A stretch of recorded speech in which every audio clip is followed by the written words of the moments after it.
Hello everyone, আসসালামু আলাইকুম। সবাই কেমন আছেন? আশা করি সবাই ভালো আছেন। আল্লাহর অশেষ রহমতে আমরাও ভালো আছি। চলে আসলাম আমার পেজের আরও একটা ভিডিও নিয়ে। অনেক দিন পর ভিডিওর ভয়েস দিচ্ছি, সময়ের অভাবে ভিডিওর ভয়েস দেওয়া হচ্ছে না। বাবার বাড়ি থেকে আসার পর আমার নানা শ্বশুরের মিলাদ ছিল নানা শ্বশুর বাড়িতে। আর এই তো সকালবেলা আমার ননদের মেয়ে আমাদের কাছে এসেছে। ও এখানে এসে আমার মেয়ের চুল টানাটানি করছে ঘুম থেকে উঠাই দেওয়ার জন্য। আর আমার হাজব্যান্ড তো হাত সরিয়ে দিচ্ছে, বারবার বলতেছে চুলগুলো টানবা না। ও তো নাছর বান্দা, ও চুলই টানবে। আমি বুঝি না ছোট বাচ্চারা কেন এত বেশি চুল পছন্দ করে। আমি দেখছি যে কোনো বাচ্চাই চুল টানাটানিটাই বেশি পছন্দ করে। আর আমার ননদের মেয়ে তো ওদের মামাদের পাগল। ও মামাদেরকে অনেক বেশি পছন্দ করে। দেখেন মামার কাছে কিভাবে বসে আছে আর বসে বসে বোনের চুল টানছে। আমার তো খুবই ভালো লাগতেছে। আমি ওর হাত সরাই না, আমি বলতেছি একটু ভিডিও করি। আমার হাজব্যান্ড বারবারই ওর হাত সরিয়ে দেয়। আর এদিকে মিলাতে যাবে সবাই। আমার অবস্থা অনেক খারাপ, আমার পেট অনেক খারাপ ছিল। পেটের সমস্যা, বমি দুইটাই একসাথে হয়েছিল। গ্যাস হয়েছিল পেটে, ওইখান থেকে মানে ওইরকম সমস্যা দেখা দিয়েছে। আমি কি দাওয়াতে যাব, আমার অবস্থাই তো খারাপ। আসলে গত রাতেই আসছিল আমার খালা শাশুড়িরা, সবাই মিলে অনেক কাজ টাজ করছি। ওইগুলো আর ভিডিও করা হয় নাই। ভাবছি সকাল থেকে ভিডিও করব, কিন্তু সকালে আমি এমন অসুস্থ হয়ে গেছি, কি আর ভিডিও করব। সবাই চলে গেছে খালাম্মারা সকাল সকাল নানা শ্বশুর বাড়িতে।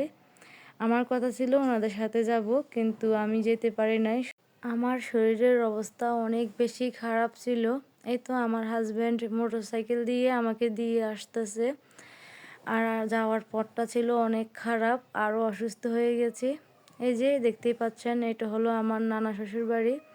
আর এখানে কেউই থাকে না। এখানে একটা ঘর ছিল, সেটাও ভেঙে পড়ে গেছে। বাড়ির যে কি অবস্থা, বাড়ির অবস্থা দেখে সবারই মন খারাপ, একদম জঙ্গল হয়ে আছে। আসলে বড় মামা শ্বশুরে বউ নিয়ে শহরে থাকে, ছোট মামানির বেবি হয়েছে, উনি ঢাকায় থাকে। বাড়িতে কেউই থাকে না। বছরে একবার খালাম্মারা আসে আমাদের বাসায়, এসে ওইখান থেকে সব কিছু গুছিয়ে আনে। আমাদের বাসা থেকে আবার এই জায়গাটা একটু কাছে। তারপরে এখানে এসে সবাই মিলে মিলাদ পড়ানো হয় আর কি। এই তো নানা শ্বশুরের মৃত্যুবার্ষিকী উপলক্ষে সবাই একসাথ হয়েছে। অন্যান্য বছর সবাই একসাথ হয়, এই বছর আর হয় নাই। এই বছর আমার কয়েকজন খালা শাশুড়ি আসে নাই, আবার কয়েকজন এসেছে। এই তো যারা যারা এসেছে সবাই মিলিয়ে এখানে আসছি। আর আমার মেয়ে তো অনেক আনন্দ এখানে এসে, সবার সাথে খুবই ব্যস্ত খেলাধুলা নিয়ে। এই যে খালাম্মা রান্না করতে আছে, আসার পরেই দেখতে আসি ওনাদের রান্না বান্না প্রায় শেষ। আমি তো ভাবছি ওনাদেরকে একটু হেল্প করব। অন্য বছর তো আমি খালাম্মাদের সাথে ছিলাম, এই বছর আর ওনাদের সাথে আসতে পারি নাই, তার জন্য হেল্পও করতে পারি নাই। এই যে দেখতেই পারছেন গরুর মাংস রান্না করা হচ্ছে, এখানে রান্না প্রায় শেষ। এদিকে আবার আমার শাশুড়ি মুরগি ভাজি করবে। এই যে মুরগিগুলো আগেই তেলে ভেজে রেখেছে, আর অন্যদিকে মুরগির জন্য মশলা কষিয়ে নিচ্ছে। এই মুরগিটা সিলিন্ডারে রান্না করা হচ্ছে, কারণ মাটির চুলায় রান্না লেট হয়ে গেছে। ওনারা যেহেতু এক জায়গা থেকে আরেক জায়গায় এসেছে, আর দুপুরে হুজুররা খাবে, তার জন্য অনেক লেট হয়ে গেছে। তাই যে যেখানে পাচ্ছে ওইখানে রান্না করে নিচ্ছে। আর পায়েস রান্না হচ্ছে বাহিরে। আর এই যে গরুর হাড় দিয়ে ডাল রান্না করা হলো। সবগুলা খাবারই কিন্তু অনেক বেশি মজা হয়েছে। খালাম্মার হাতের রান্না কিন্তু অনেক মজা, ওনারা অনেক জাল জাল খাবার খায়। আমার কিসমত কিন্তু অনেক খারাপ ছিল, কারণ আমার পেটের অবস্থা এতটাই খারাপ ছিল, আমি খাইতে পারি নাই। ওইরকমভাবে খেয়েছি একদম কম পরিমাণে। ভাবছিলাম ওইখানে গিয়ে অনেক অনেক ভিডিও করব, অনেক মজা করব, কিছুই হয় নাই। ওই দিন আর ভিডিওই করা হয় নাই। এই তো পরের দিন সকালবেলা আমি আমার শাশুড়ি মিলে অনেকগুলা রুটি বানিয়েছি। আমার যা এখানে চেকে নিয়েছে। আসলে ওই দিন যে গরুর মাংস দিয়েছিল, রাতও সবাই খেয়েছে। আমার যেহেতু শরীর খারাপ ছিল, ওনারা আমাদেরকে কি কি দিয়েছে ওইগুলো আর ভিডিও করতে পারি নাই। আমাদেরকে পায়েস, গরুর মাংস, ডাল সব কিছুই দিয়েছে। সবাই রাতে খেয়েও সকালে আবার রুটি দিয়ে খেতে পেরেছে। অনেকগুলা খাবারই দিয়েছিল, কিন্তু যার শরীর ঠিক নেই তার কোনো কিছুর প্রতি ইন্টারেস্টও নাই, সেই অবস্থা ছিল আর কি আমার। আর শীতকালে একটু রং চা না খেলে কি হয়, সবার জন্য এখানে রং চা বানানো হলো, লেবু চা। আর এই চাটা কিন্তু অনেক মজা। বিশেষ করে আমার হাজব্যান্ড মশলা চাটা লেবু দিয়ে খেতে অনেক বেশি পছন্দ করে। আর শীতকালে এই চাটা আমাদের ঘরে বেশি খাওয়া হয়। আর এখানে আমার হাজব্যান্ড অনেকগুলা মশলা নিয়ে এসেছে, জিরা, গোলমরিচ, দারচিনি, এলাচ সব কিছুই নিয়ে এসেছে, লবঙ্গ। আর এই মশলাগুলা গুঁড়া করা হবে, মেলে নিয়ে এগুলা গুঁড়া করে নিয়ে আসবে আমার শ্বশুরে। এখানে যে মশলাগুলো দেখতে পাচ্ছেন, এখান থেকে আমিও নিব, মানে আমি তো কুমিল্লা চলে যাব, তার জন্যই মশলাগুলো আনা হয়েছে। বাসায় এখনও মশলা আছে। আর এখান থেকে আমাকে কিছু মশলা দিবে, আর বাকিগুলো আমার শাশুড়ি রাখবে। এই তো অনেক দিন পর ছাদে আসলাম। ছাদে এসে কি সুন্দর সবজি, মানে ওইরকম সবজি দেখি না, এই যে শাক, ধনিয়া পাতা, এগুলো দেখেই খুবই ভালো লাগছিল আমার কাছে। আমি ছাদে এসেছি কিছু তরতাজা ধনিয়া পাতা নিয়ে যাওয়ার জন্য। এই তো আমি কিছু ধনিয়া পাতা এখন নিয়ে যাব এখান থেকে রান্না করার জন্য। আর আমার শাশুড়ি অন্যদিকে মশলাগুলো রোদে দিচ্ছে। আর ডিসেম্বর মাস, পৌষ মাস, 2 মাসে কিন্তু রোদ থাকে না। আজকের দিনে একটু রোদ ছিল, পরে যে রোদগুলা কোথায় পালিয়ে গেল। আজকে কয়েকদিন ধরে রোদ নেই, কিছু নেই, খুবই অবস্থা খারাপ। আর বিশেষ করে যাদের বাচ্চা আছে, ছোট বাচ্চা, তাদের অবস্থা তো আরও বেশি খারাপ। আর বর্তমানে আমাদের বাসায় কিন্তু অনেকগুলোই বেবি আছে। আমাদের বাসায় আছে আমার ননদের মেয়ে, তারপর আমাদের যতগুলা ভাড়াটি আছে সবারই ছোট বাচ্চা আছে। দেখতেই পাচ্ছি সবার অবস্থাই খারাপ, সবাই ডাইপার পরিয়ে রাখে, কারণ এই সময় কাঁথার অবস্থা খারাপ, কাঁথা এগুলা শুকায় না। এই তো ছাদে অনেকক্ষণ ছিলাম, আর ছাদে এখন দেখতে পাচ্ছি কয়েকটা বেগুন আছে। ভাবছি বেগুনগুলো নিয়ে যাব। কিছু বেগুন মানে খাওয়ার মতো, আবার কিছু খাওয়ার মতো না, ছোট ছোট। তারপরও আমার নিতে ইচ্ছে করছে, তাই আমি আমার মতো করেই কয়েকটা ছিঁড়লাম। খুবই ভালো লাগে ছাদ বাগান থেকে সবজি পাড়তে, আমার খুবই ভালো লাগে, কি বলবো আপনাদেরকে।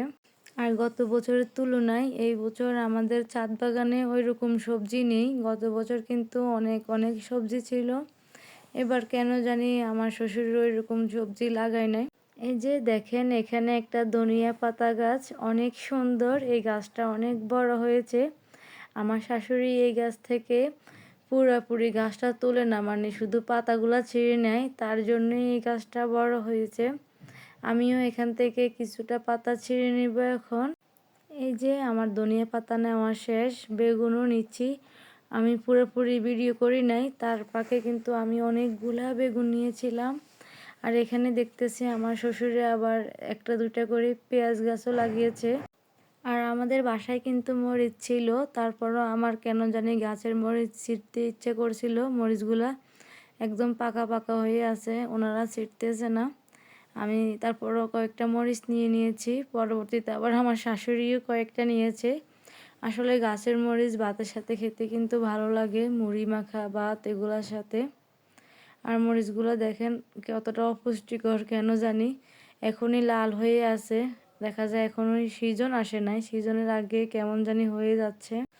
এই যে এদিকে আমার শাশুড়ি এখানে মশলাগুলো রোদে দিল, আর আমি তো রোদ দেখে খুশি হয়ে গেছি। আজকে যে কি কত সুন্দর রোদ ছিল, আর এই রোদ দেখে তো আমার শাশুড়িও মশলাগুলো দিয়েছে। কিন্তু পরবর্তী কয়েকদিন আর রোদ নেই, ওই দিনে রোদ ছিল, পরে আর রোদের দেখা পায় নাই, মশলাগুলো গুঁড়া করতে পারে নাই, পরে গুঁড়া করে বলছে আমাকে দিয়ে দিবে। আর আজকে ছাদে অনেক ভালো লাগছিল আমার, একটু একটু বাতাসও ছিল, পৌষ মাসের যে বাতাস সেটা ছিল, রোদ বাতাস সব মিলিয়ে অনেক বেশি ভালো লেগেছে। আর এদিকে দেখেন টমেটো গাছে টমেটো ধরেছে, ছোট ছোট টমেটো, সেগুলো দেখেও খুবই ভালো লেগেছে। রমজানে দেখা যায় কাঁচা টমেটোর ভর্তা খেতে সবাই অনেক বেশি পছন্দ করে। গত রমজানে তো আমাদের এই যে সবজি গাছের সবজি দিয়ে অনেক অনেক ভর্তা বানিয়েছিলাম। এই যে এখানে যে সবজিগুলা দেখতে পাচ্ছেন, যে বেগুনগুলো আর কি, নিচেরগুলো তো হলো আমাদের গাছের, আর উপরে যে সুন্দর সোজা সোজা বেগুনগুলো দেখতে পাচ্ছেন, এগুলা হলো আমার ননদের গাছের। ও বাড়িতে গিয়েছে, বাড়িতে গিয়ে ওর গাছ থেকে অনেক তরতাজা সবজি নিয়ে এসেছে আমাদের জন্য। আর এগুলো দেখে তো আমার আরও বেশি ভালো লাগতেছে। এই তো আমি এখন ব্যাগ থেকে সবগুলা সবজি বের করে নিব। আর লাউগুলা দেখেন, এই সবজিগুলো দেখে সবাই মাশাআল্লাহ বলবেন। এগুলা সবগুলা সবজি আমাদের ননদের গাছের। লাউ শাক এনেছে আমাদের জন্য। আমি লাউ শাক, শিম, আলু দিয়ে খেতে অনেক বেশি পছন্দ করি, তার জন্যই এগুলো আনা হয়েছে। আজকের ভিডিওটা কিন্তু এই পর্যন্তই। সবাই ভালো থাকবেন। আল্লাহ হাফেজ।